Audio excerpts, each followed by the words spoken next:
You are about to be entertained by some of the biggest names in show business. For the next hour and 30 minutes, this program will present in person such bright stars as... Fred Allen. Vivian Blaine. Alonzo Buzan. Ozzie Davis. Jimmy Durante. Portland Hoffa. William Marshall. Jane Morgan. Rudy Vallee. Meredith Wilson. And my name, darlings, is Tallulah Bankhead.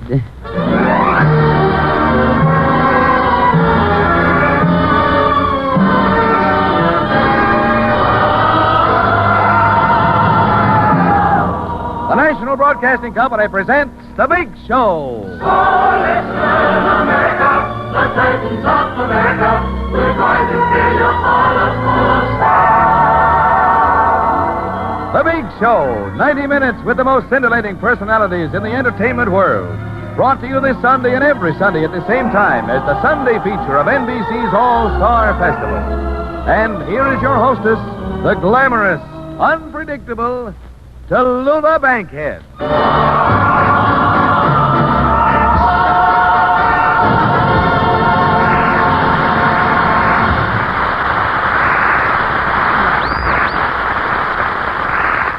Well, darlings, we sure had a time for ourselves in Hollywood last week.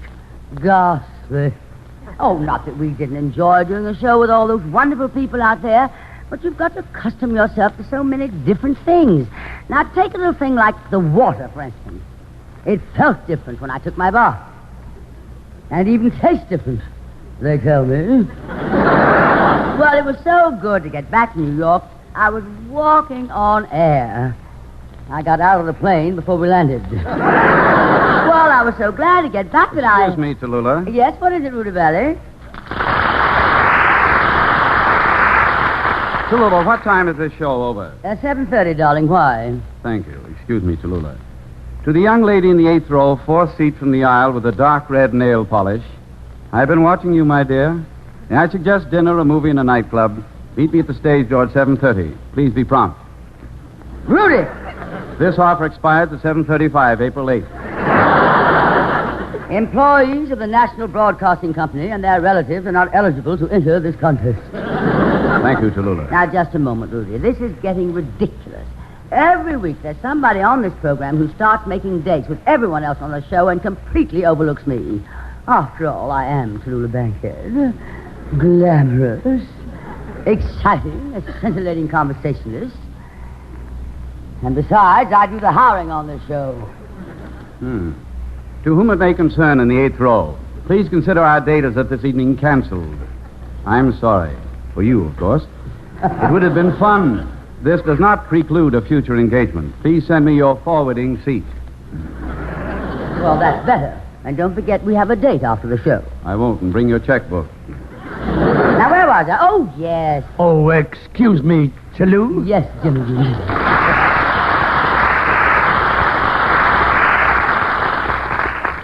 To the lady in the balcony, 8th row, first 2 seats. Now, Jimmy, don't you start that. Oh, it's all right when Vallee does it, but when I do it, comments. What's the matter? I'm as good as him. Darling, you mean as good as he. It's not as good as him. Grammatically, it's as good as he, or better than he, and not him, he. Teacher, can I leave the room? Jimmy, darling, grammatically, that should be, may I leave the room. Any child knows that. Tallulah, when a kid wants to leave the room, who's got time to think of grammar? Well, Jimmy, darling, I shouldn't be correcting your grammar. After all, you've done pretty well the way you are. I ain't ashamed of the way I talk. I got a pretty good education when I was a kid. Oh, you went to a little red schoolhouse? What's your language? You don't think I got an education? Ask me something. All right, now let me see. Let's start with the alphabet. Can you recite it, Jimmy? That's easy.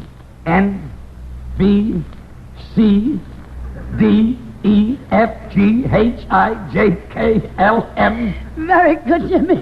Wait a minute. There's more. O, P, Q, R, S, T, V. TV? What happened to you? A minute.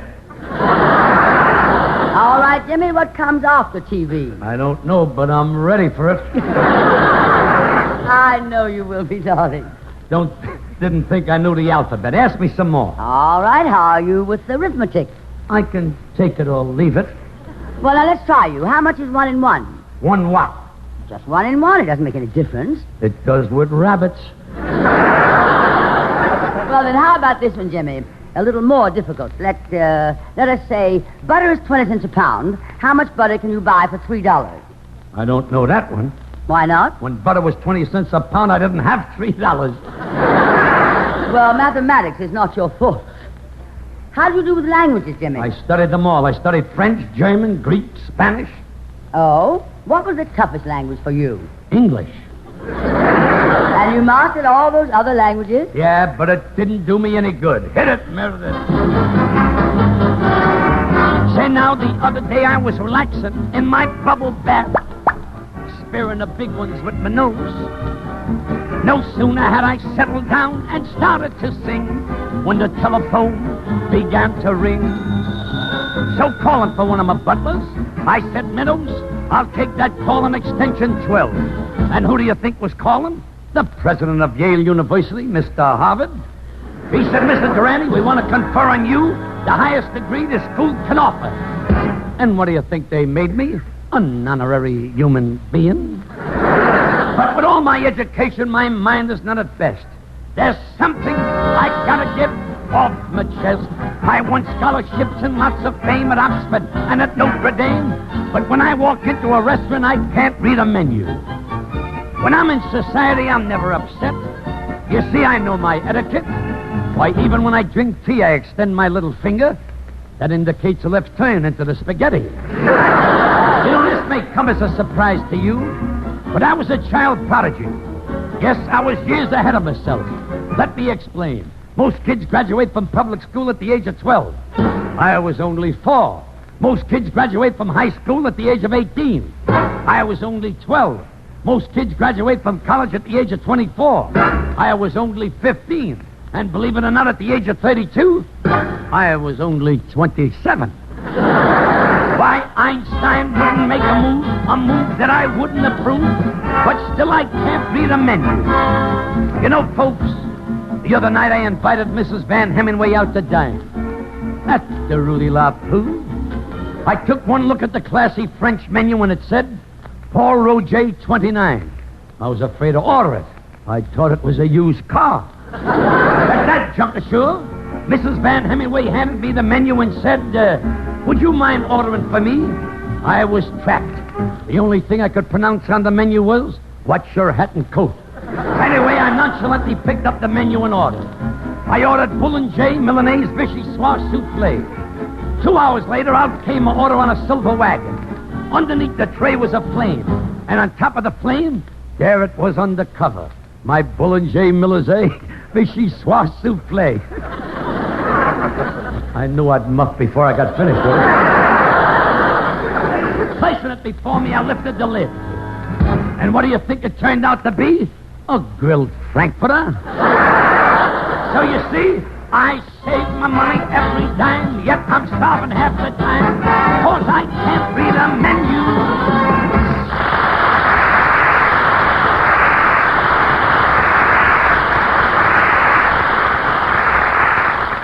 Wonderful, my darling Jimmy. Hilarious as ever. It was back in 1930 when Mark Connolly brought his tender and moving fable, Green Pastures, to Broadway. It won the Pulitzer Prize and a permanent place in the hearts of thousands of theatergoers. Tonight, Green Pastures is back playing at the Broadway Theater, and if anything, more beautifully presented, more beautifully enacted than ever. We are privileged to welcome to the big show now 3 of the famous players whose artistic portrayals of the principal roles do so much to make this revival of Green Pastures a brilliant and memorable success. Here is William Marshall, who plays the Lord, R.C. Davis as Gabriel, and Alonzo Bozin as Noah. Oh, Lord, sound the trump of the judgment. Hallelujah. Oh, Lord, hurry on through that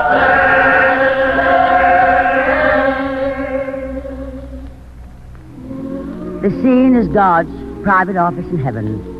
Gabriel, with his pencil and papers, is waiting the pleasure of the Lord, who has many, many important matters on his mind, including how things might be going in those green pastures he made below, called earth. Well, I guess that's about all the important business this morning, Lord.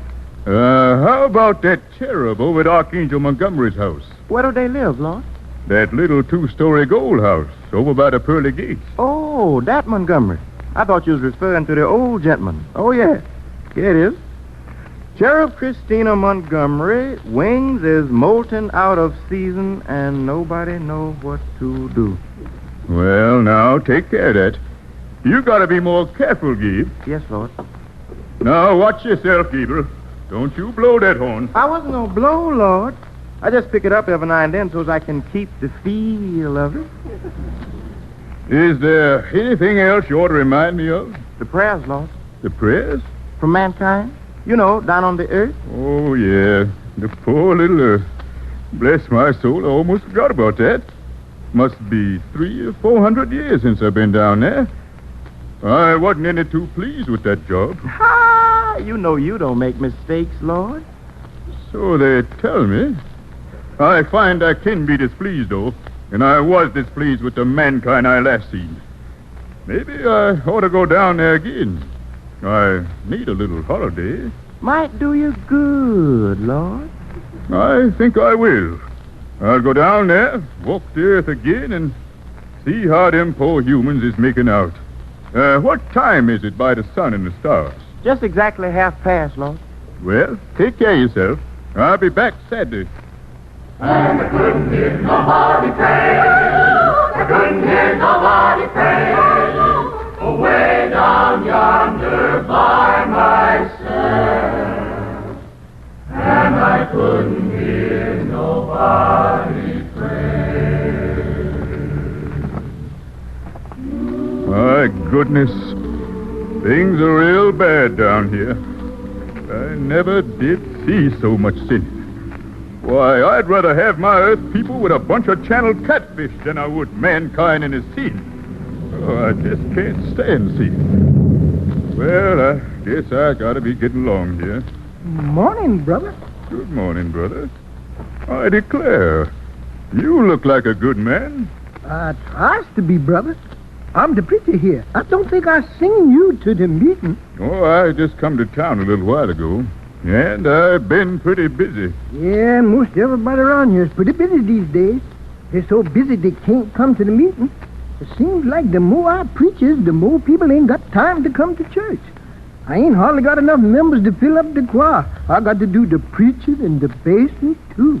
Is that a fact? Yep. Sure. You look like a preacher, too, brother. Well, I am, in a way. You just passing through the neighborhood? Yes, I wanted to see how things was going in your part of the country. And I've been feeling just about the way you do. It's enough to discourage you. Yes, but I got to keep wrestling with them. Where you bound for right now, brother? I was just walking along. I thought I might stroll on to the next town. Well, that's a pretty good distance. I live right here. Why don't you stop and give us the pleasure of your company for dinner? I believe the old woman has killed a chicken. Why, that's mighty nice of you, brother. I don't believe I caught your name. Noah. Just Brother Noah. This is my home, brother. Come right in. Yes, sir, and you got a nice little home. Have a 10-cent cigar. Thank you. Much obliged. Just what seems to be the main trouble among mankind, Noah? Well, it seems to me the main trouble is that the whole district is wide open. Now, you know, that makes for loose living. Men folks spend all their time fighting and loafing and gambling and making bad liquor. What about the women? The women is worse than the men. If they ain't making love powder, they out beg, borrow, and stealing money for policy tickets. Terrible, terrible. Yes, sir. This used to be a nice, decent community. I've been doing my best to preach the word, but it seems like every time I preach, the place just goes a little more to the dogs. The good Lord only knows what's going to happen. That is the truth. What's the matter? I just got a twitch. My buck ego, I guess. Every now and then I get the twitch in the knee. Might be a sign of rain. That's just what it is. Noah, what's the most rain you ever had around these parts?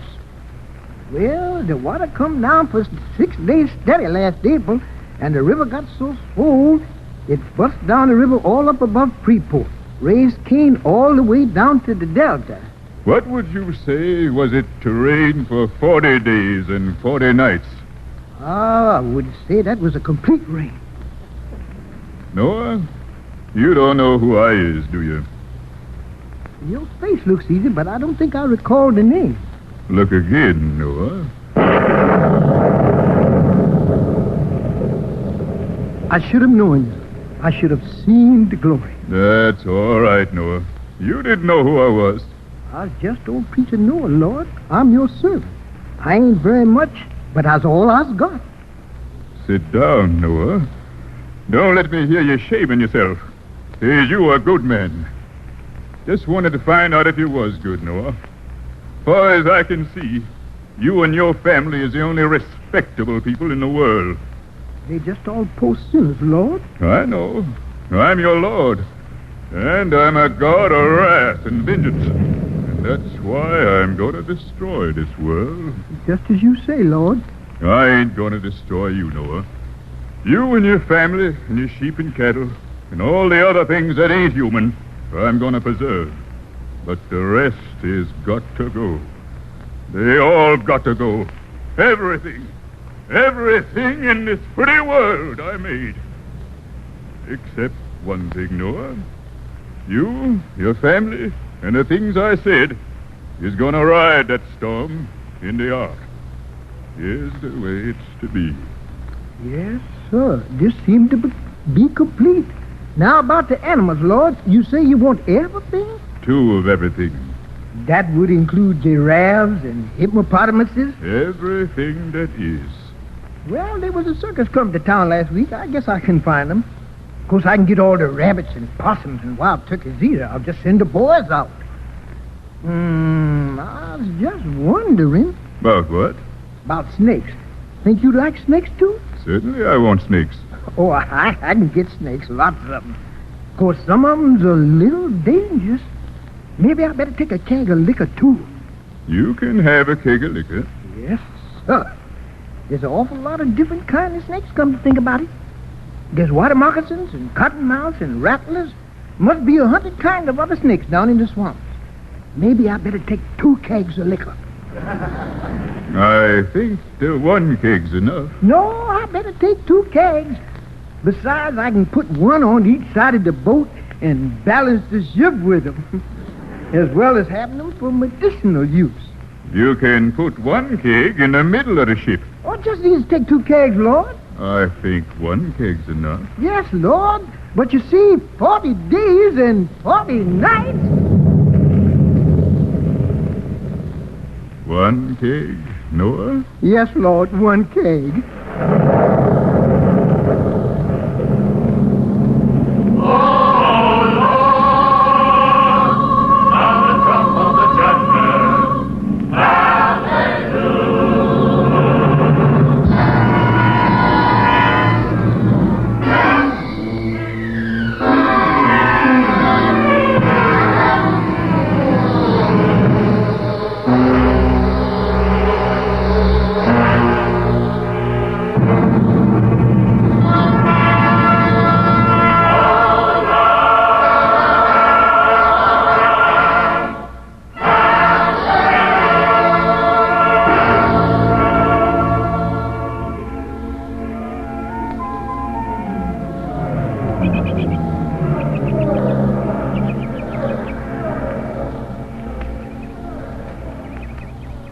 Well, there they are, Gabe. Noah and his folks and the birds and animals, the whole thing.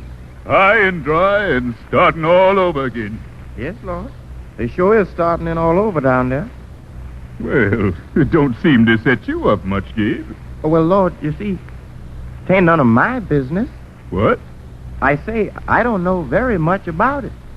I know you don't. I just wanted you to see it. Of course, it ain't your business, Gabe. It's my business. It was my idea.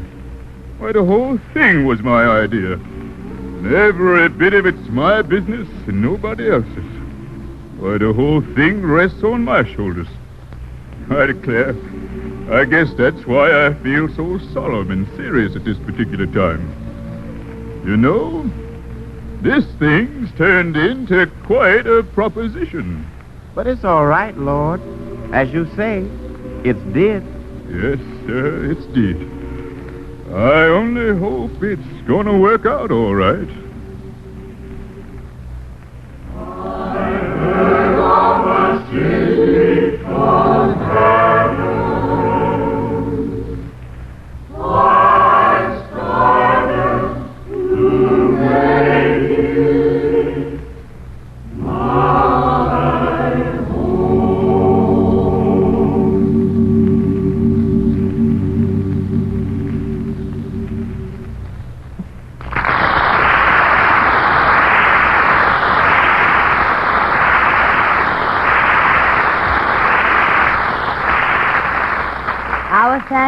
Our thanks to three brilliant actors for those excerpts from Green Pastures, still an inspired classic of the American theater. Oh, Tallulah. Oh, Rudy, I will not let you break our date. Of course I wouldn't, Tallulah. I consider you a lady of infinite charm and well-versed in the social graces. Oh, thank you, my sweet. So when we leave the theater, you will let me whistle for the taxi. Of course, Rudy. You may whistle for the taxi or anything else you may think of later. Good girl. Thank you for each of those. Oh, one more thing. Yes, Rudy? When we're dancing, I usually hum a verse and two choruses. Please don't applaud. Mind if I swoon? If you do, you may feel confident that my arms of steel will support you. And one final suggestion. You'll find yourself wanting to run your fingers through my wavy hair. Don't. Just a censored minute. I never heard so many don'ts in my life. I have a don't myself. I shall respect it to the letter. What is your don't? While we are dancing, if you have the urge to kiss me, don't hesitate.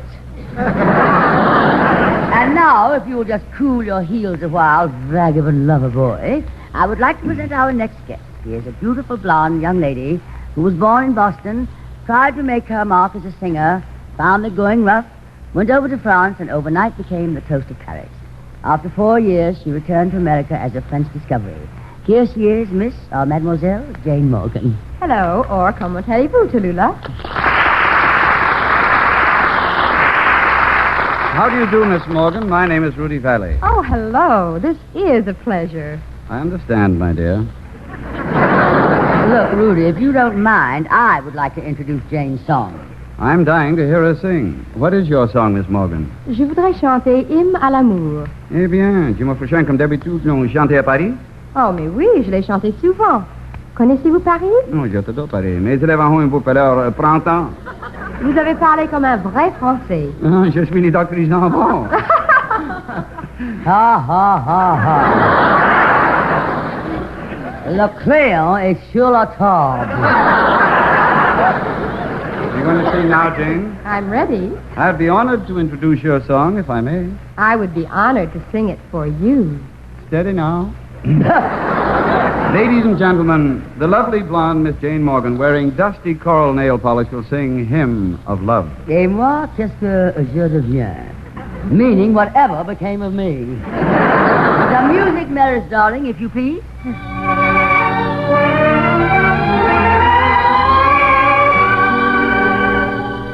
Le ciel bleu sur nous peut s'effondrer et la terre peut bien s'écrouler. Peu m'importe si tu m'aimes, je me moque du monde entier. Quand l'amour inondera mes matins et mon corps frémira sous tes mains, peu m'importe les problèmes, mon amour, puisque tu m'aimes.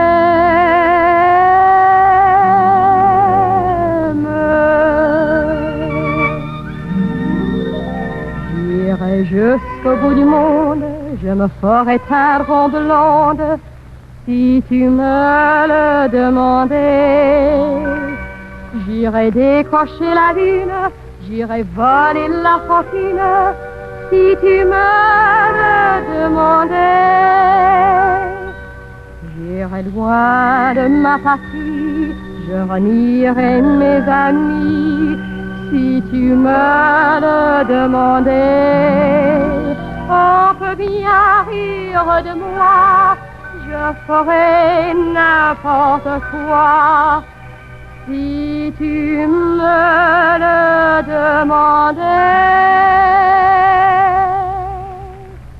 If one day we had to say goodbye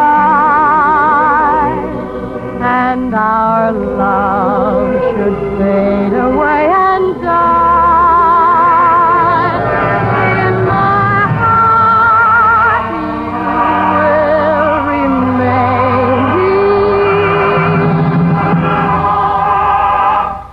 Just for you I'll sing a hymn to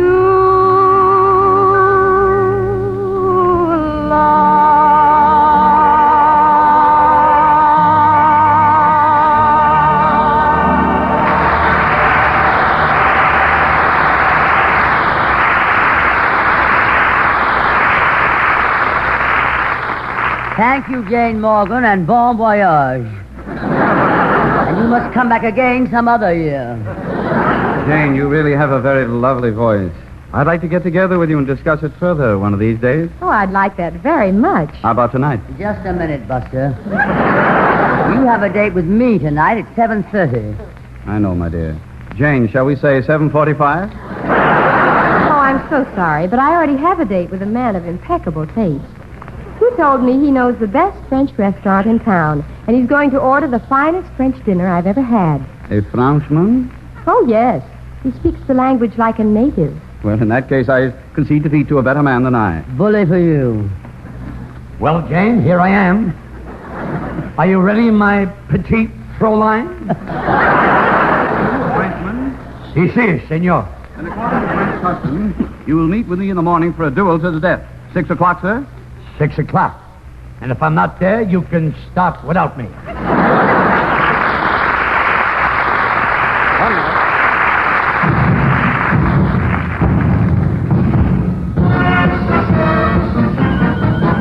Here they come with the sunlight on the trumpets.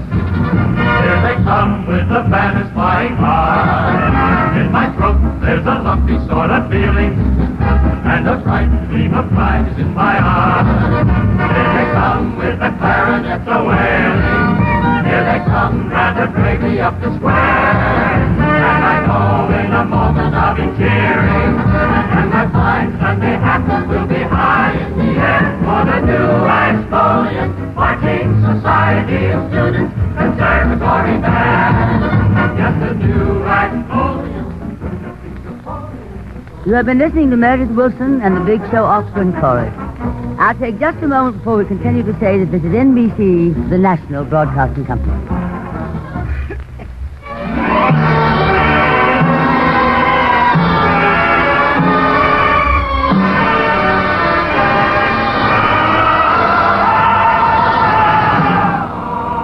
The Big Show.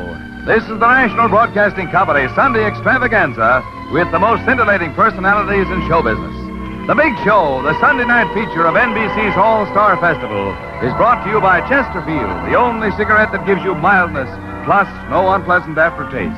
The cigarette that brings you Bing Crosby and Bob Hope. By the makers of Anacin, for fast relief from the pain of headache, neuritis, and neuralgia. And by RCA Victor, world leader in radio, first in recorded music, first in television. The big stars in this program are Fred Allen, Vivian Blaine, Jimmy Durante, Portland Hoffa, Jane Morgan, Rudy Vallee, Meredith Wilson and his Big Show Orchestra and Chorus. And every week, your hostess, the glamorous, unpredictable Tallulah Bankhead.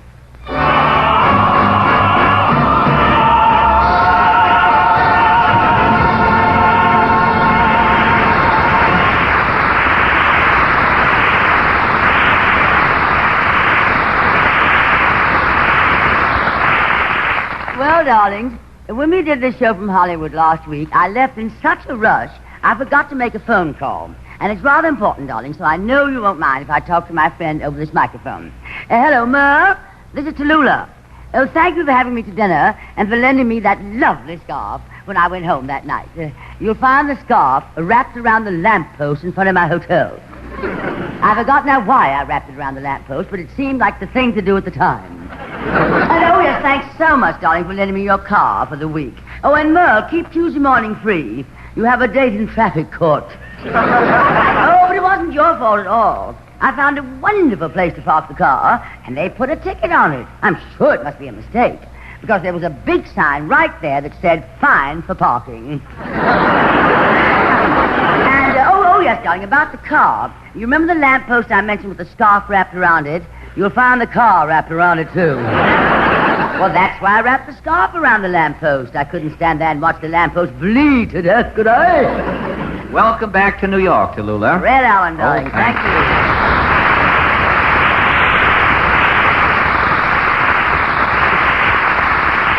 Tallulah, it's so nice having you back in town. I missed you. Oh, Fred, you're just saying that. Well, frankly, I am. I know which side my bread is buttered on at 84 cents a pound. Oh, Fred, I'm disappointed in you. Really? Now, don't tell me you just come on the show for the money. Oh, no. It's not just for the money, Tallulah. It's the rent and the food, too. After all, money is only green stuff that's paid out to the government in the form of income tax too frequently. Say, by the way, Tallulah, I took the liberty of listing you on my income tax as a dependent. I'm a dependent of yours. No, I am a dependent of yours. I depend on being a guest on this show, you see. And when I am not, the most calamitous things do manage to happen. Oh, come now, Fred. Nothing calamitous is going to happen if you're not on this show. Oh, now, please don't say that. Look, let me show you what happened last week while you were out in Hollywood. It started at home about a week ago today. Yes, last Sunday it was. I was doing my morning calisthenics, getting in shape to lift the Sunday Times. And Portland was just sitting there in the corner doodling. Doodle doo doo doo doo doo doodle doo doo doo. Portland. Yes, Fred?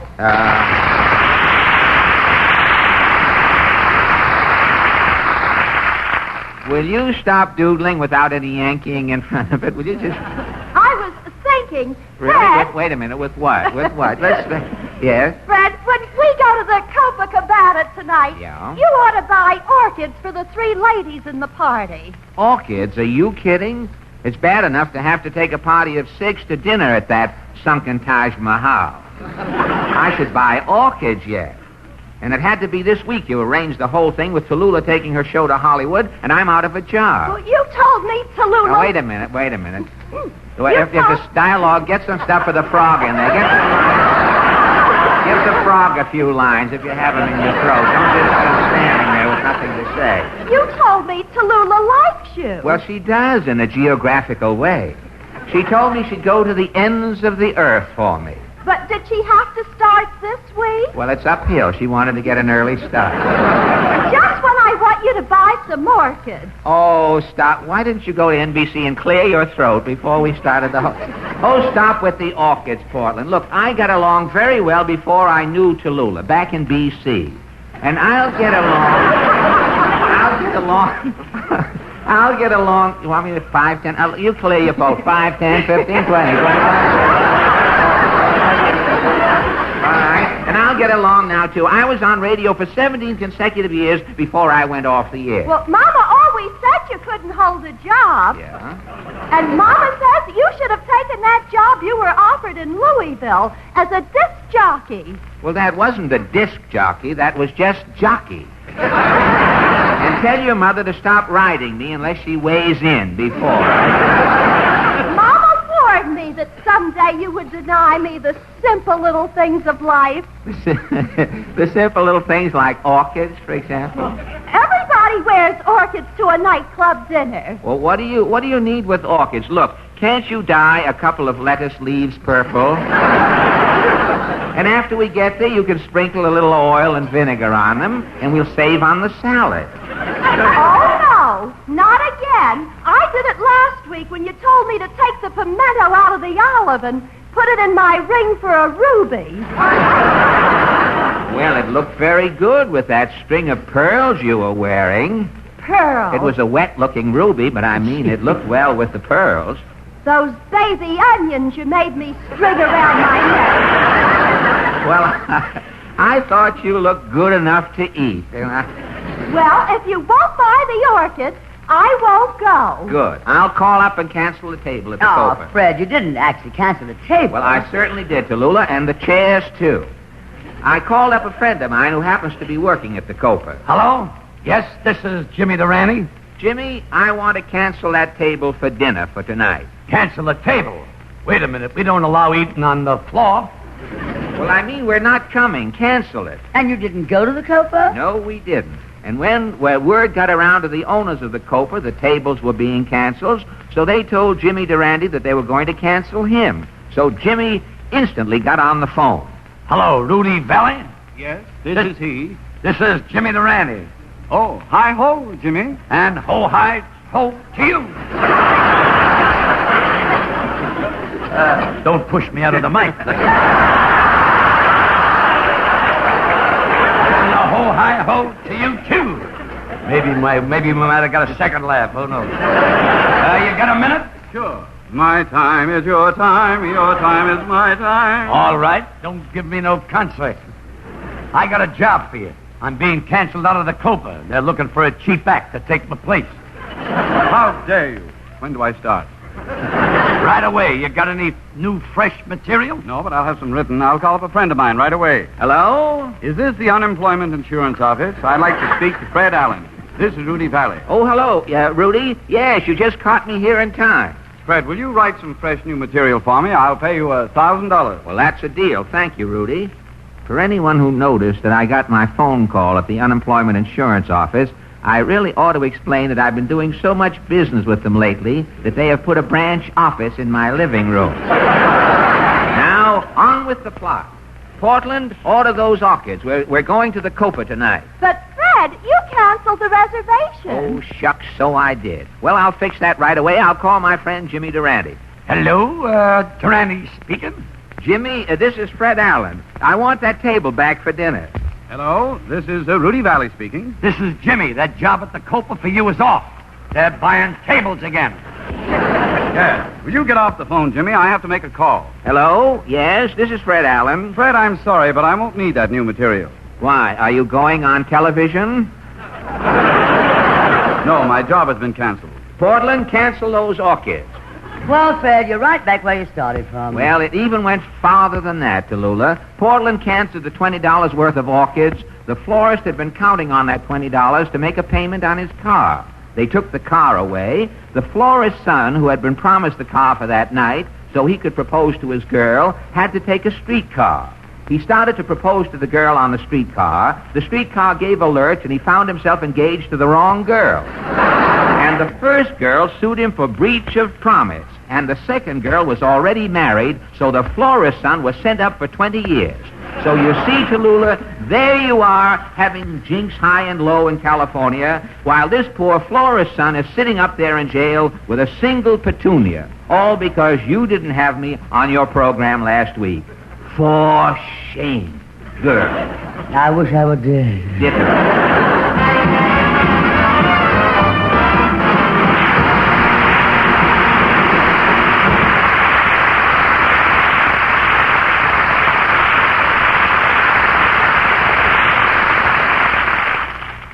And now, here are two gentlemen who are on this show every week for a very special purpose, Bob Hope and Bing Crosby. Say, Bing, you got a minute? Oh, sure, Bob. I got all the time in the world. Don't tell me you own that, too. Oh, never mind that stuff. Get to work with it. Okay. Folks, Better Tasting Chesterfield is the only cigarette that combines for you mildness with no unpleasant aftertaste. And you can prove that yourself. Just make our mildness test. Buy Chesterfields, then open them and enjoy that milder, mellow aroma. Now light one up, and you'll know Chesterfield's milder because it smokes milder. And Chesterfield leaves no unpleasant aftertaste. That fact has been confirmed by the country's first and only cigarette taste panel. Yes, mildness and no unpleasant aftertaste are what you and I and every smoker want. Hurry up, Dad. Here comes the music. By Chesterfield, Chesterfield, the one that proves its case. Yes, Chesterfields are milder, plus no aftertaste. So ho, open the pack and give 'em a sniff. Then you'll smoke 'em.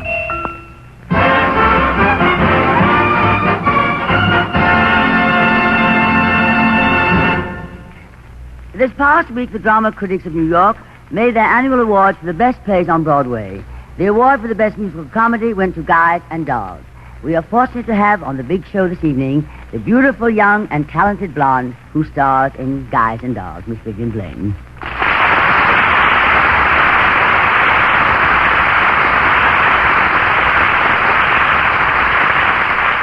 Come here, Vivian, darling. Or shall I call you by the name of that Runyon character you play in Guys and Dolls, Adelaide? Call me anything you like, Tallulah. I always say it's not what a patient's name is, it's what a patient is himself or herself, whatever the gender they may be. That's what I always say. You always say that, do you? I certainly do. I say it all the time. You must eat a lot of dinners alone, baby. Well, if I do, it's by choice, I assure you. Please, spare me the details. I'll be very happy to.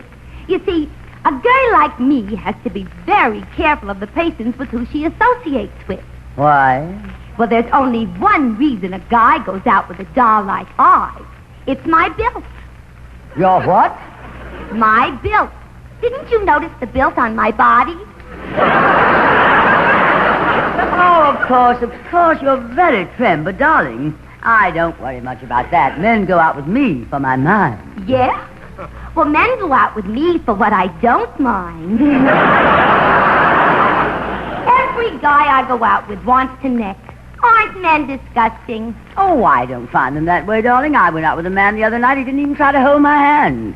Oh, honey, that's too disgusting. This man happened to be a gentleman. They are the worst kind. I used to go out with a guy like that. He had a lot of money, but he was a phony. Oh, what'd he do? He made phony money. Counterfeiter? He'll get in trouble with the government. Oh, no. He's not in competition with the government. He only made $3 bills. He was the best in the business. What an artist he was. But he was such a perfectionist. He fooled around on each bill for so long, he finally went bankrupt. Now, why was that? Well, each $3 cost him $4 to make up. There's no money in money anymore. And then he went into another business.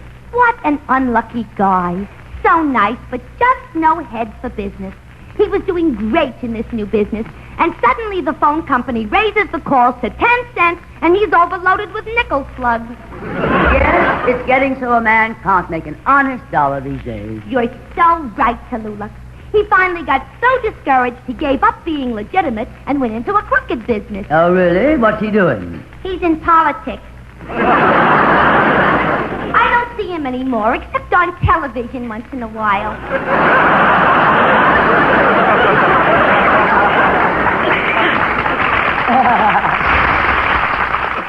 I do see his wife now and then. Oh, the eternal triangle. Yeah, she's got to build something like that.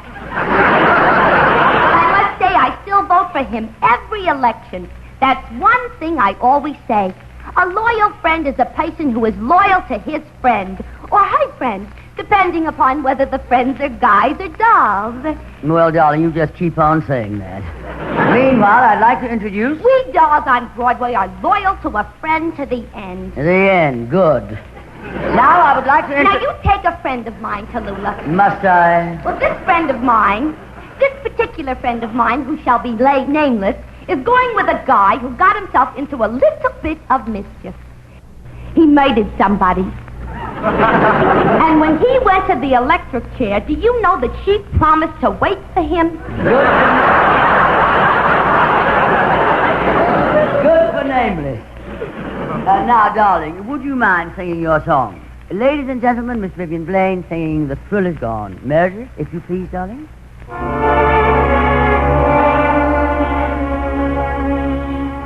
The thrill is gone. The thrill is gone. I can I can hear it in your sighs, feel your touch and realize the thrill is gone. The nights are cold, for love is old. Love was grand when love was new. Birds were singing, skies were blue. Now they don't appeal to you. The thrill is gone. This is the end. So why pretend and let me go on?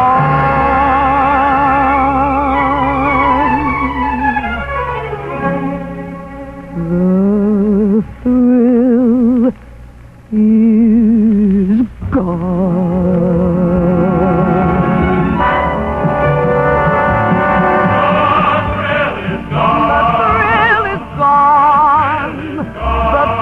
is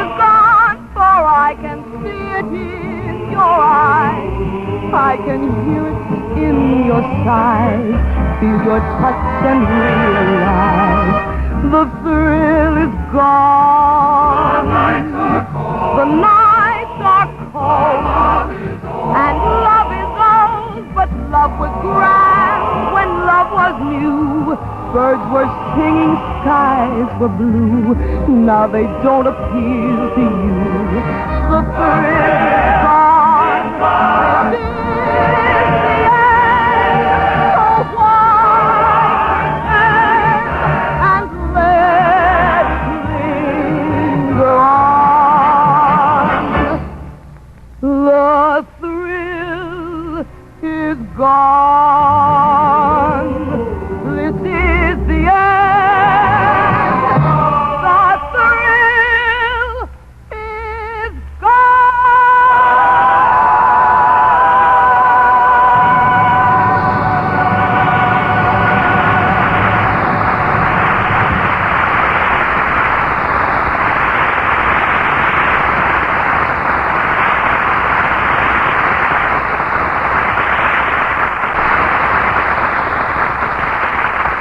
Beautifully done, Vivian. And now may I present Rudy Vallee. Rudy, Miss Blaine. And don't make me sorry. Glad to meet you. My dear, I've been admiring your charms from afar for lo these 40 minutes, and I find you singularly attractive. Your pulchritude is exceeded only by your vivacity. Come again, Max? What I'm trying to say, my dear, is, Gad, what a built on your body. Rudy, I think it's time for a song. Miss Blaine, I can do much for you, my dear. Oh, no. I can take this rough, uncut diamond and hew it into a stone of unparalleled brilliance and polish, if you'll only put yourself in my hands. No matter how they start out, it always ends up with necking. My dear, you do me a great injustice. Before we go any further, Mr. Vallee, I'd like to ask you one question. Do you gamble? Why do you ask that? Well, I just want you to understand, no dice. That ought to hold you, son. Now, Rudy, darling, how about that song you made famous? The Whip and Proof song. Meredith Wilson, darling, music, please.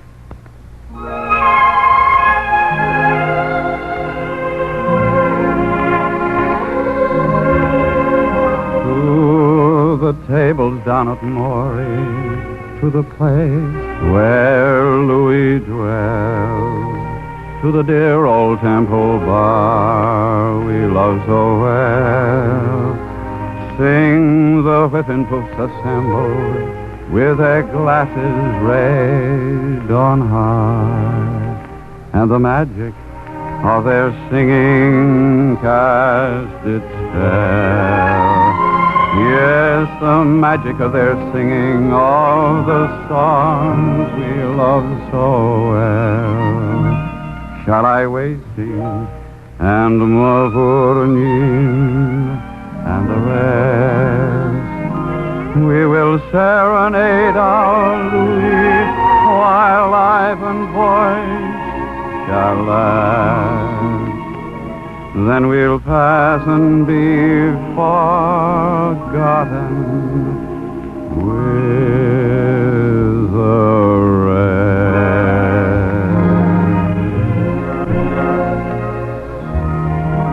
We're poor little lambs who have lost our way. Ba, ba, ba. We're little black sheep who have gone astray. Ba, ba, ba. Gentlemen songsters off on a spree, doomed from here to eternity. God, have mercy on such as we. Ba, ba, ba. Gentlemen songsters off on a spree, doomed from here to eternity.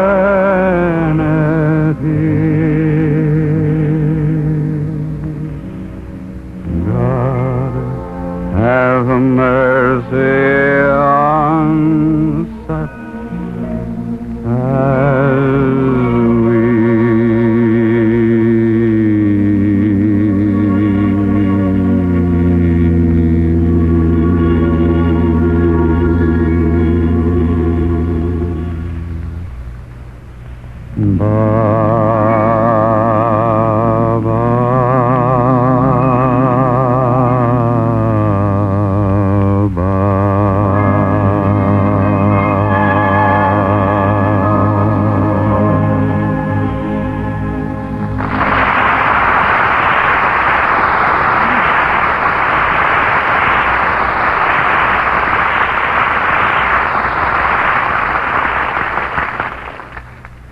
The next time you suffer from pains of headache, neuritis, or neuralgia, take Anacin. You'll bless the day you heard of this incredibly fast way to relieve these pains. Now, the reason Anacin is so wonderfully fast-acting and effective is this. Anacin is like a doctor's prescription. That is, Anacin contains not just one, but a combination of medically proven active ingredients in easy-to-take tablet form. Thousands of people have received envelopes containing Anacin tablets from their own dentist or physician, and in this way discovered the incredibly fast relief Anacin brings from pains of headache, neuritis, or neuralgia. So the next time a headache strikes, take Anacin for this wonderfully fast relief. Anacin, A-N-A-C-I-N. Anacin comes in handy boxes of 12 and 30, economical family-sized bottles of 50 and 100. Get Anacin at any drug counter.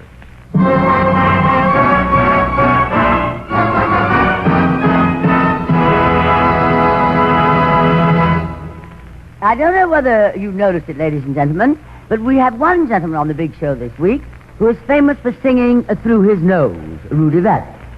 There is another gentleman who talks through his nose, Fred Allen. And if that isn't enough, we also have the original nose himself, Jimmy Durante. After they all got together, we realized that Vallee, Allen, and Durante on the same program was like putting bananas on bananas. All of which prompted our Meredith Wilson to write a new tune, which he calls Don't Put Bananas on Bananas. And it will be sung by our nasal reserve trio, Rudy, Fred, and Jimmy.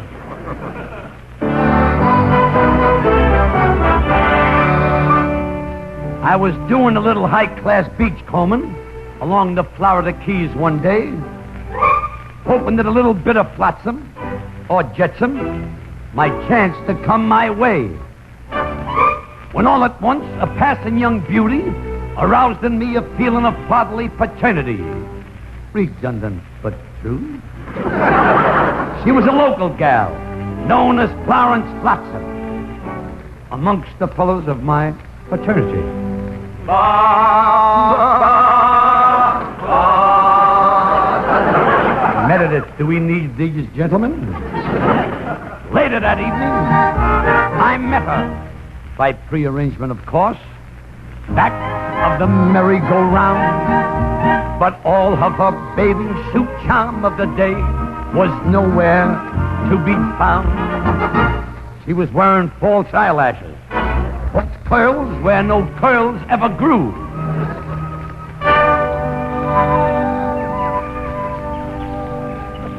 Gone was that wonderful, fresh morning look. Well scrubbed, we call it my set. Her cheeks were engine house number 2. And I quickly burned her.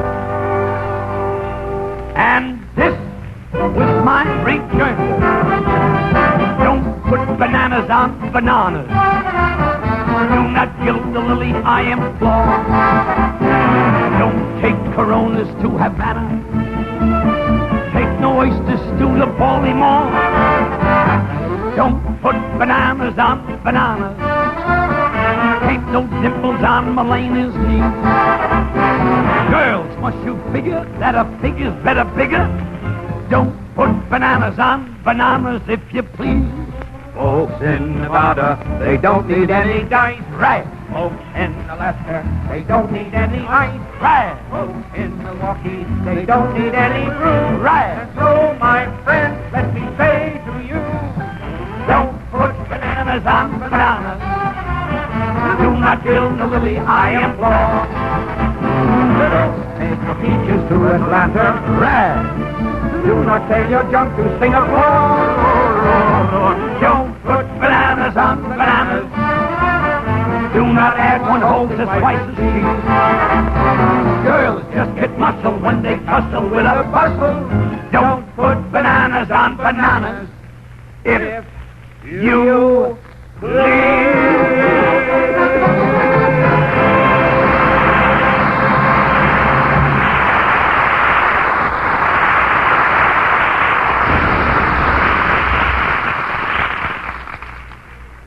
Now, here's a word from RCA Victor.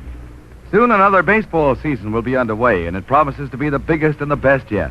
It's the 75th anniversary of the National League and the 50th anniversary of the American circuit. And these milestones attest to the enduring enjoyment we derive from our national pastime. It's the American way, baseball today. So get out to the park as often as you can, and when you can't be at the game in person, do the next best thing. Root for your favorite team on RCA Victor Million-Proof television. Its quality is proven in over 2 million homes. That one word, quality, explains why RCA Victor is America's most owned television. See your RCA Victor dealer soon, and while you're there, order your copy of a truly unusual RCA Victor record, Fran Warren's Recording Session. Only 25 cents with the purchase of any one of the 27 great records in the RCA Victor's new Singers Single Series.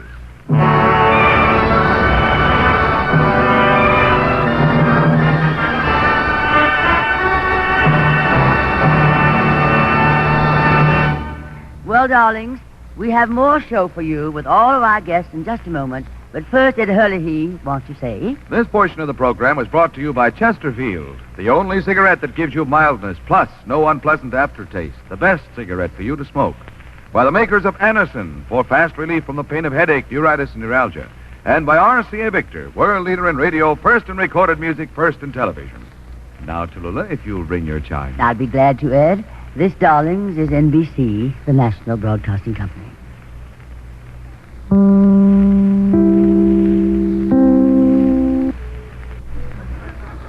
This is The Big Show, and Tallulah Bankhead is about to introduce her next guest. Yes, ladies and gentlemen, for our next number, we will... Hey, well, look who's here. Hello, John. Hi, Fred. I wanted to speak to Miss Bankhead. Yeah? But maybe I better come back later if she's busy. What's going on over there? No, John, look, this is only a radio show. Don't bother. After all, you are the radio and television critic of the New York Herald Tribune. Come on over. I'll introduce you. Tallulah, this is John Crosby.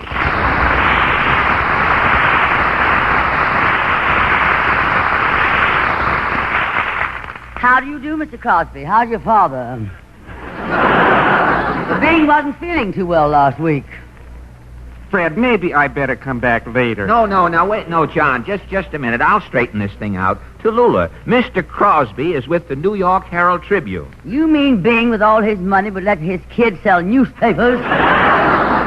Tallulah, John is not Bing's son. Then why does he use his name? Miss Bankhead, everybody named Crosby isn't related to Bing. It just seems that way. Look, John Crosby Tallulah is the critic on the Herald Tribune. Now, you know a critic is one of those writers who's always telling actors how badly they do something that he couldn't do half as well if he could do it at all. That's a critic. Oh, I don't know, Fred. Well, I can tell a good egg from a bad egg. I just can't lay one. What makes you think you won't hear, brother? Doesn't everybody on this show? No, isn't he a critic? Always knocking something. How did you ever become a critic, Mr. Crosby? Oh, I had all the qualifications. A college education, a typewriter, and a bad gallbladder condition. Well, are you going to write a review about the big show? Have you been listening to us lately? No, lately I've been getting most of my entertainment on my television set. Well, what are you getting on your radio? Dust. Mr. Crosby, I don't like your attitude. I happen to be a very good friend of the editor of the Herald Tribune. What's his name again? Horace Greeley? Yes. After all, you're comparatively new around here, Johnny come lately. I was around on Broadway before radio. I understand it was before newspapers, too. Well, now, you didn't come up here just to insult me, did you, John? No, I didn't. As a matter of fact, I came up here as a representative of the Newspaper Guild to invite you to the annual Page One ball at the Astor Hotel. Oh, you're selling tickets. I'm sorry, darling. I don't care for any. Besides, I'm going to be busy that night. I haven't told you what night it is. Let's not quibble over details, Mr. Crosby. Well, I'm sorry, Miss Bankhead. We were going to present you with the Page One award for putting new life into radio. Award? Well, darling, why didn't you say so instead of standing there telling me you're Bing Crosby's son and he makes you sell newspapers and you with your gallbladder condition?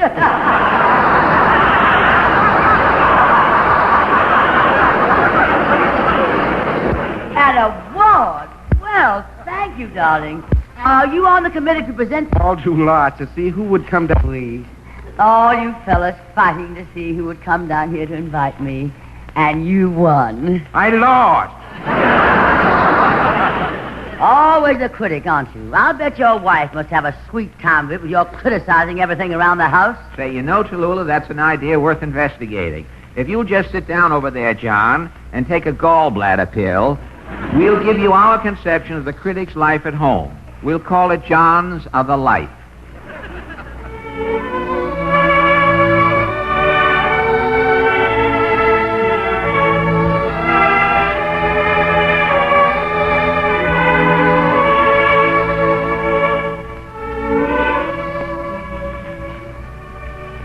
Well, John, did you enjoy your dinner? Well, Mary, speaking in my capacity as a critic, I thought it was a little slow getting started. It kind of dragged through the soup, but it picked up at the end with the pie. Of course, pie for a finish has been done before. It's a good standard finish, but showed very little imagination. I thought you enjoyed it, John. What was wrong? Well, you could have done better with the sauce for the shrimp cocktail. And I thought the salad could have been done in better taste. But I will say the roast beef was well done. Thank you, John. Although I don't know how you got away with that one bit. That onion was pretty raw. But the radishes were pretty good. We had radishes before. I didn't think you'd mind my repeating them. Not if you don't mind mine. Well, now, I'm anxious to know what you thought of the pie, John. I thought it was an exciting 2 minutes that you had there. But didn't you underplay the crust just a little, Mary? Why, John, my mother taught me how to make that pie. Mother won every first prize at every county fair in the state. Everybody for miles around said that Mother's pie was the best they ever tasted. Nobody could bake a pie like my mother. And I was the only one she ever showed how to make a pie as deliciously as she could make a pie. That commercial is a little long, Mary. Well, I guess I'd better get to work. I have to review a mystery show tonight. I guess I'll start out by saying it's a mystery to me how that show ever got on the air. That's pretty funny, isn't it, Mary? Oh, didn't you like the show? Oh, I haven't heard it yet. It starts in a few minutes. But that's what I'll say in my review. It's a mystery to me how that mystery ever got on the air. But don't you think you ought to hear it before you review it? Are you trying to have me thrown out of the Critics Guild? Well, it seems to me if you're going to review a show, you ought to hear it before you knock it. Well, suppose I like it. Fine fix I'll be in then. We're only allowed 2 good reviews a year. And I want to save those until I see what I get for Christmas. Well, I don't care. I want to hear it, and I'm going to. Oh, Mary, how can I write if you're going to turn that radio on? Now, quiet, John. I want to hear this. And so, introducing for the first time on your radio, The Adventures of Richard Richards, Private Dick.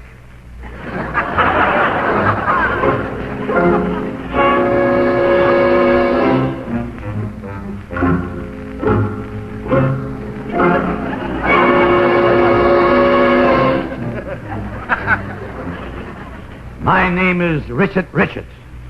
I'm not the fat man. I'm not the thin man. I'm sort of in the middle.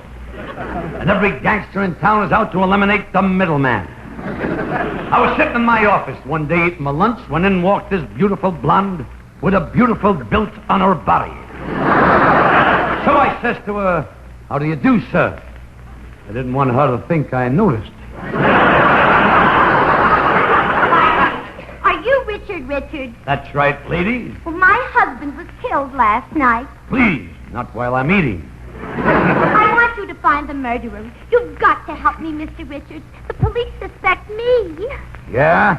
Where were you last night? Well, I had gone to dinner with some friends, and after that we went to the theater. After the theater, we decided to go dancing, and everybody I said I looked just like a doll, and to tell you the truth, I thought I looked pretty good myself. Well, anyway, I got home about 4:30, and there was my husband dead. I told him he should have come with me, but oh, no, he had to stay home and get killed. Next time, he'll know better. So when the police began to suspect me, I decided to come here and give you the case. So you won't talk, huh? Mr. Richards, if you find out who killed my husband, I'll give you $5,000. Now you're talking. Tell me, missus. Oh, excuse me, I should say miss, now that your husband was murdered. Who do you think would have wanted to kill your husband? I don't know. I don't know who would want to kill him. He wouldn't harm a fly. Well, that eliminates all the flies. Now we can narrow it down to people. Are there any people who might have wanted to kill him? Did he have any boyfriends? Yes, I had a boyfriend. Where's he? I killed him. Just a minute. One case at a time. His brother Joe could have done it. Joe and my husband fought like cats and dogs. Well, now we're down to cats and dogs. His name was Carlo. Who, your husband? No, my husband's name was Marlo. And he said if he caught him out with me, he'd kill him.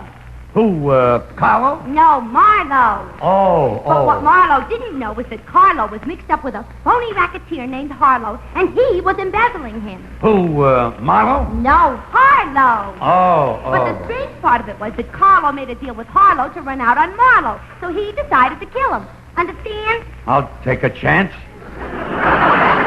Carlo. That's right. Well, we're getting someplace. Now, if I can find the murderer, we'll have the case solved. Leave it to me. I'll go out and find him. Oh, Mr. Richard, you'd better be careful. He's dangerous. Who, Harlow? No, Carlo. Well, here we go again.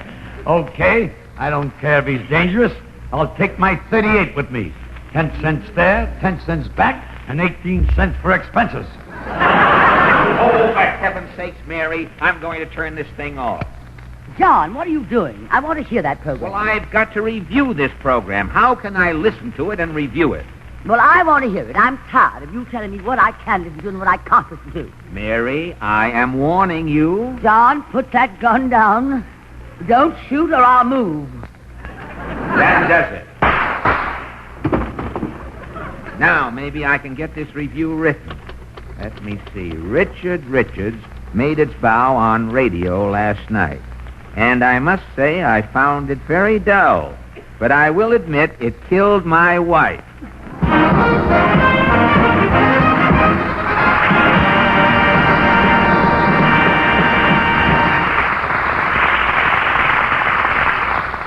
Well, Well, Mr. Crosby, I hope you'll take our little conception of a critic's life at home in the spirit in which it was meant, with malice. Of course. I understand. We all appreciate how hard a critic works to listen to so many shows and give each one an unbiased and objective criticism. Thank you, Miss Banks. Oh, by the way, John, are you going to review this show, darling? Oh, sure. Well, now, why don't you sit down and watch the rest of it so you can write a complete review, huh? No, that won't be necessary. I wrote it yesterday. It starts off, the big show this week was given a tremendous lift by the appearance of John Crosby, whose ready wit and charm caused the professionals to appear pale by comparison. That's you, John Crosby. And thanks to all the ladies and gentlemen of the New York press who honored me with the award. I'm looking forward to April the 13th and the Page One Ball to Astor Hotel, where I'll meet all you lovely, lovely people. Newspaper people, you know, darling, you have to be so nice to them. And now I see Meredith Wilson champing at the bit, so here he is with his orchestra and chorus to play for the first time anywhere Joe Bushkin's latest musical composition with words by John DeFee's Other Voices.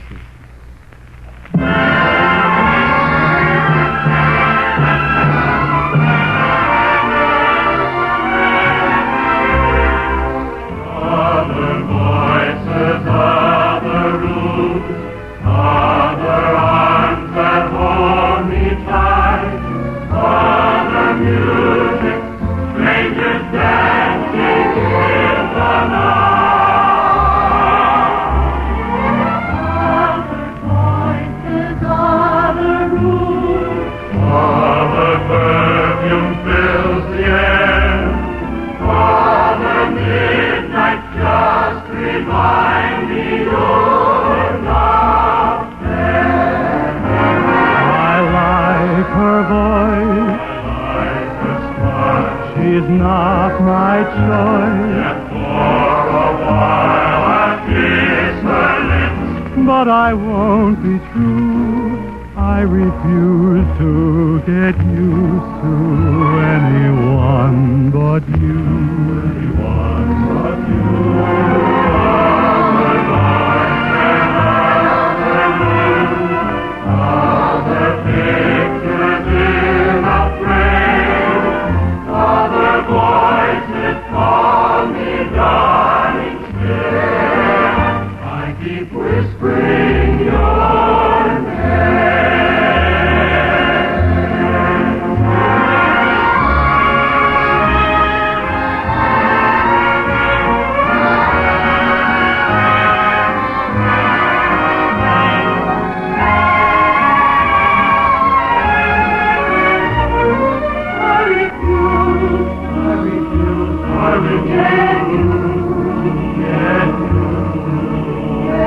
Anyone but you, anyone but you.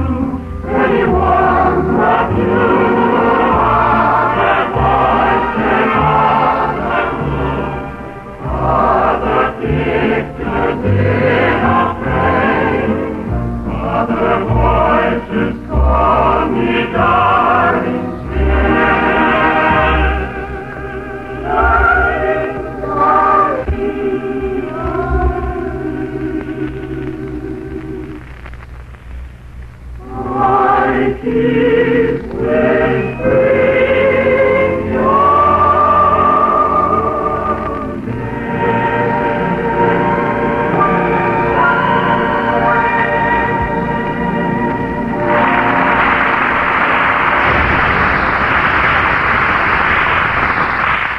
That was Divine Meredith, a beautiful arrangement of another colorful tune by Joe Bushkin. And now, ladies and gentlemen, we ask you to go back with us in your imagination to the year 1900, which, according to my calculations, is about 32 years ago. The scene is Central Park on a spring afternoon. Three gay young men named Jimmy, Rudy, and Fred walk along the path in their straw skimmers and high-button shoes. Of course, in between, they have on coats and trousers. Coming merrily from the opposite direction are three devastatingly gorgeous young maidens, Vivian, Jane, and Tallulah. As the gay young men pass the devastatingly gorgeous maidens, they slow down and look back. But being young gentlemen of breeding, they do not speak. And with 3 devastatingly gorgeous girls, being prim and proper, pay the young men not the slightest heed. Slow down, girls. This is our 4th time around. I don't think we'll find anybody better. And for goodness sake, stop staring at them. You're a fine one to talk to, Lula. Your eyes are popping out from staring. That's not from staring, Jane. My corset's laced too tight. What do we say if they ask to go for a ride on their bicycle? Oh, darling, they haven't got a bicycle. Well, they must have. The one in the middle has a bicycle horn. That's no bicycle horn, silly. That's his nose. I like the one in the blue dress with the bustle. I like the one in the pink dress with the bustle. Say, I like the one in the black dress, and that's no bustle.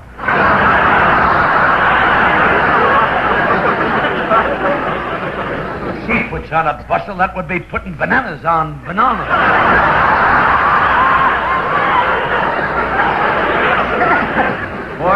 Boys, let us not be too hasty. They may be hussies. They look like ponies to me. Yes, and they may want to spend money. Well, we are loaded, Rudolph. We've got $1.50 between us. Yes, we're 3 couples. We'll only be able to take them to Delmonico's for dinner and then to the theater. Yes, $1.50 doesn't go far these days. Well, what can you expect with those Republicans in the White House? Rudolph, do you think a Democrat will ever be president? Oh, Fred, stop dreaming. I wonder what they're talking about. From the way they're looking at us, I'll bet they're not talking politics. Lula, I think one of them wants to talk to me. What makes you think that? Well, he's got his arm around me. I've seen his picture someplace. I always remember that Marcel's hair. Did I see it in the papers, Jane? I saw it, too. I think it was on a stereopticon slide. No, I saw it. It was in the post office. He's a slicker. He looks to me like he's been up the river. A small timer like that, he's only been up the creek. Which one of us is going to drop the handkerchief? Oh, not me. I got my nickel car fare tied up in it. Tallulah, did you bring along any mad money? I never get mad, darling. How long are we going to stand here looking indifferent? I promised Mama I'd be home at 4. Well, I promised Mama I'd be home at 5. I promised my husband I'd be home at 6. Tallulah, here they come. Look single.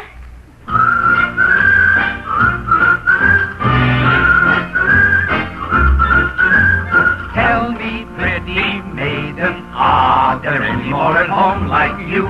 There are a few kind souls, But simple girls and proper too. Then tell me, pretty maiden, what these very simple girlies do. Kind sir, their manners are perfection and the opposite of mine. Take a little walk with me, and then I can see what a most particular girl should be. I may love too well to let you go and flirt with those at home, you know. Don't mind, little girl, you see, I only want but It's you. not quite fair to them if you told them that you were true. I won't care a pin for your sisters if you love me. What would you say if I said I like you well? I'd bow to you On bended knee. on bended knee. If I love you, would you tell me what I ought to do? I keep you all mine alone and always be true to you. If I love you, would it be a silly thing to do? For I must love someone. Then why not me? Yes, I must love someone really, and it might well be you.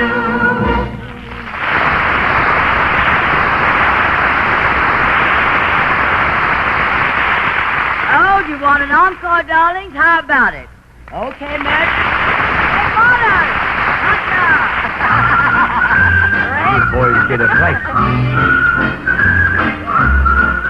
Oh, tell me, pretty maiden, are there any more at home like you? There are are a few can't serve. But simple girls and proper too. Then tell me, pretty maidens, what these very simple girlies do. Kind sir, their manners are perfection and the opposite of mine. Then take a little walk with me, and then I can see what a most particular girl should be. I may love to well if you go and flirt with those at home, you know. Well, don't mind, little girl, you see, I only want but It's you. not quite fair to them if you told them that you were too. I won't care a pin for your sisters if you love me. What would you say if I said I like you well? I vow to you. On bended knee. On bended knee. If I love you, would you tell me what I ought to do? I keep you all mine alone and always be true to you. If I love you, would it be a silly thing to do? For I must love someone. And why not me? Yes, I must love someone really, and it might as well be you.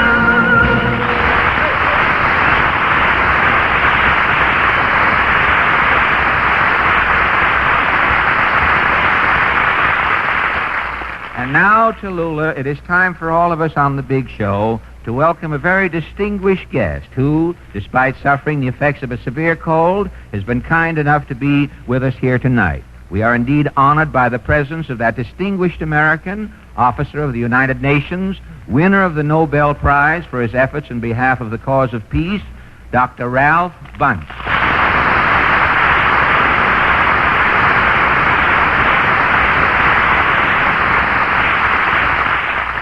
Thank you very much, Mr. Allen. Miss Bankhead, I have long been one of your great admirers. For your artistry, of course, but even more so because of your well-earned reputation for believing in and practicing democracy.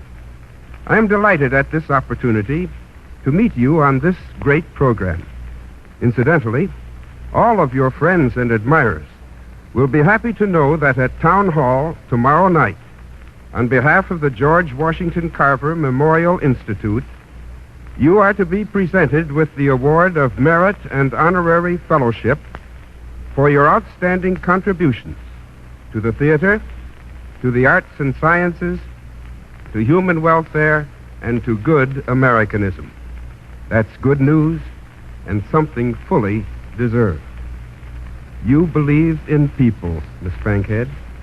And as you know, that is the guiding light of the United Nations.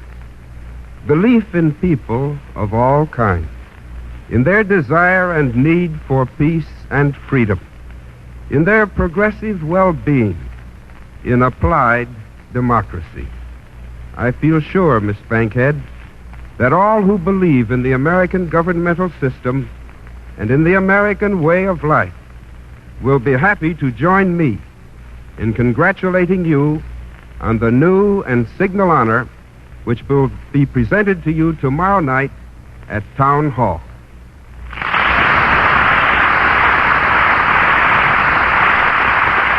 Thank you.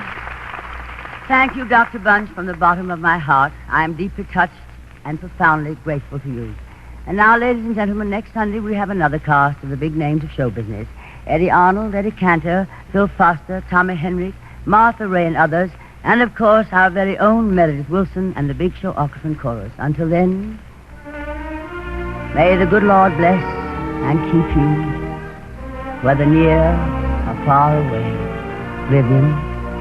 May you find that long-awaited golden day today. Fred.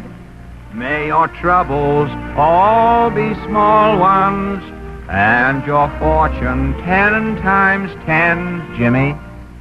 May the good Lord bless and keep you till we meet in Portland.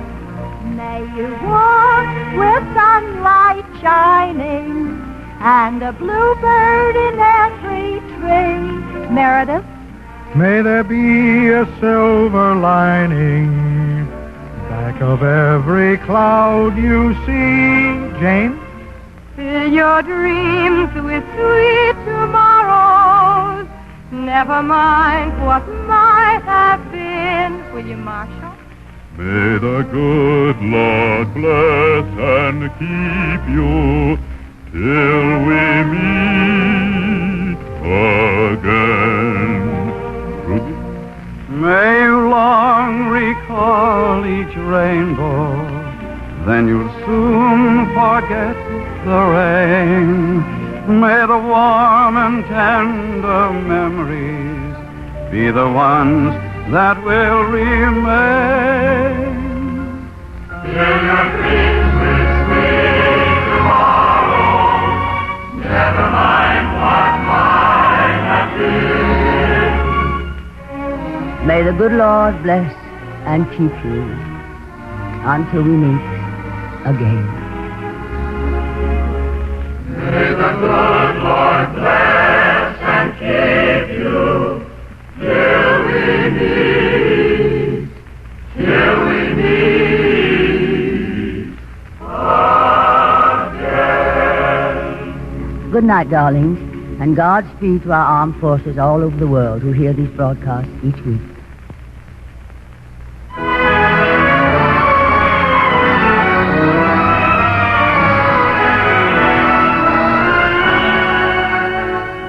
The Big Show is produced and directed by D. Engelbach and written by Goodman Ace, Selma Diamond, George Foster, Mort Green, and Frank Wilson. This is Ed Hurley, he's speaking.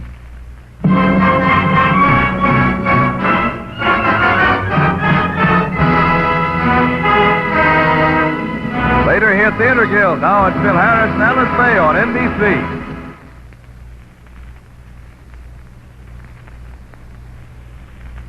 Mm.